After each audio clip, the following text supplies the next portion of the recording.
up, Steelers Nation? It's Tank and Mike for Steelers Chalk Talk. You know, Mike, Juju, who I loved, knocked Vontez Burfict out. Juju doesn't play for the Steelers anymore. I know Juju doesn't play for the Steelers, but he may have given you the best insight into this Steelers organization over the last, 6 years since we've been under all these offensive coordinators. Juju goes down under your former coach, Andy Reid, and says he's learned more about offense under Andy Reid in 5 or 6 months than he did his entire time in Pittsburgh.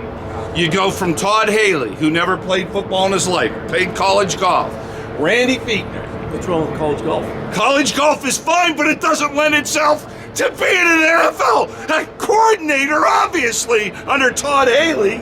Randy Fichtner, Ben's best friend, that's why they make him offensive coordinator.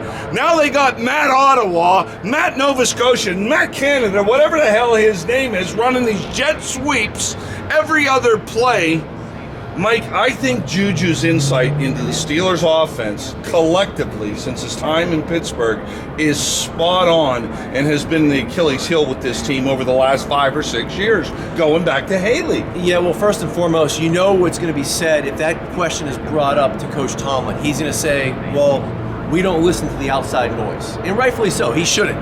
But internally, he should start thinking about, like, hey, if that's the case, what's going on in my offensive meeting rooms? And as a head coach, I know Coach Tomlin is more of a defensive football guy. Does he go into the offensive room? Does he understand that there are better offensive guys out there that can explain the offense, that can explain different splits, releases, coverages, what we're trying to do, how to manipulate defenses? This is the offensive coordinator for the Pittsburgh Steelers the past so many years getting that done, or are they just looking over that and just kind of calling up plays and drawing lines just to draw lines? Look, it's all about winning championships. And I know a lot of you don't like to go back through the past history. Tomlin doesn't. He doesn't live in the past. But look, this is a collective loss over 6 years. Under my opinion, they should have been to 2 Super Bowls under Todd Haley. That offense with the Killer Bees was incredible. Well, yeah, Todd Haley didn't get the job done. Yeah, now you're going back a couple years, and quite honestly, I have to, though. They were probably the most underachieving, most talented team in the NFL. They couldn't get past Belichick or Brady, whoever it is. We'll find out. They lost to the Patriots already this year. They have Tom Brady in 2 weeks. So we'll see. Is it Brady? Is it Belichick? Or was it both? Look, Mike just used the word underachieving. Underachieving. Well, as far as I'm concerned, we're underachieving again offensively. First of all, this offense is towards the bottom of the league in passing, rushing, overall offense. How is that possible when you've got a talented crew of wide receivers? You played for the Lions, you played for the Eagles. Imagine if you had Freiermuth. Imagine if you had Deontay. Well, Claypool, get his head on straight. When I was in Philly, we were very fortunate to have a good tight end in L.J. Smith. He was a phenomenal tight end. Big physical guy, but he could run. He was like a receiver at that tight end spot. But I do like Freiermuth, and he can get open. And I think they need to utilize him more, and I think they need to utilize Pickens more. What about Lickens, man? I love this kid. That guy is aggressive. He goes up, he makes the big catches, he makes the combat catches. He's not afraid to get dirty in the run game and block. He is a bigger version of your Hines Ward. Now, with that being said, they do like Deontay Johnson. I do like him as well, but get him more on some misdirection stuff. Feed Pickens more. And Claypool, quite honestly, I think he was damaged ever since he kind of got involved with the whole TikTok, Juju, social media stuff. He's got to grow up. He needs to refocus. But to me, Pickens has to be a lot more a part of the offense as well as Freiermuth. They have the talent. Najee, okay, maybe he's running a little banged up, a little dinged up. That's because you ran him to death last year. He comes into this year maybe not so healthy. This other second-tier running back they have is great. Mm-hmm. Trubisky, and I'm talking... He's not the issue. He's not the issue. That's exactly right. Now, here's the thing. You can help him out. You have this great tight end. You have this great running back, and you have that big physical receiver. Why not do some more play-action pass? There was a segment this past week they were talking about how the Dolphins, with the motions and the formations, and how that can help a young quarterback like Tua, how you can help Jimmy Garoppolo with the motion formations and the Rams, how they mix it up, the formations and the motions. By doing all that, and the quarterback turns his back and shows that football, once he turns back around, he's not getting confused. I think it was Matt Hasselbeck, you're not getting confused by that first defensive look, and then all of a sudden they switch it on you. You're actually turning your back, and now you're faking it. So now when you come back around, you really have a 1-2 read to a check down. And so therefore it's a little bit easier, not to mention you're getting those linebackers to suck up a little bit. So I think they need to go back to that play action pass a little bit more, feature Freiermuth, feature Pickens, and then you can use Deontay Johnson and Claypool more of your downfield game. But I think they need to get back to play action pass and help. By doing so, you're going to help the offensive line, you're going to help Najee Harris in the run game, You're going to help everything. But it is not Mitch Trubisky. Yeah, he might need to force the ball downfield a little bit more, push it up the field a little bit more, not be so conservative.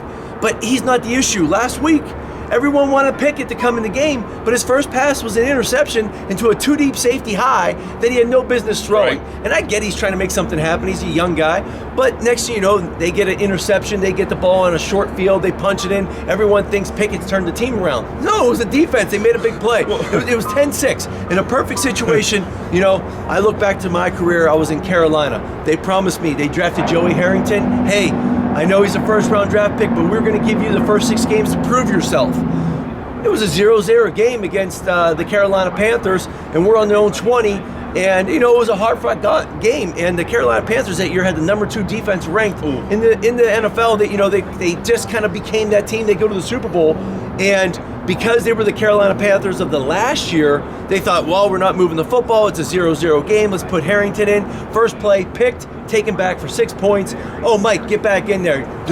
We just clean up the mess. Exactly. And so now you do that, and they get a little momentum, and everyone thinks Pickett turned around. That was a 10-6 game, and it wasn't Pickett so much, it was the defense. They picked up their play, and now there's some talk about the defense going into the head coach's office saying, we want Kenny Pickett. He gives us a better chance to win. Well, hey, listen, you're the players. I'm the coach.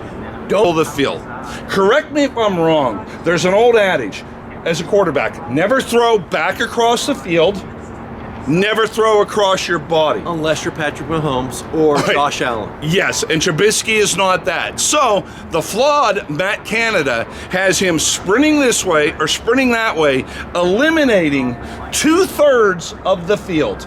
This side, the middle of the field, thus eliminating 2 or 3 receivers. So Mitch Trubisky, Mike, should be a drop back in the pocket quarterback, giving him access to all those beautiful skill players we just talked about. Instead of breaking it down to 1/3 part of the field, drop back.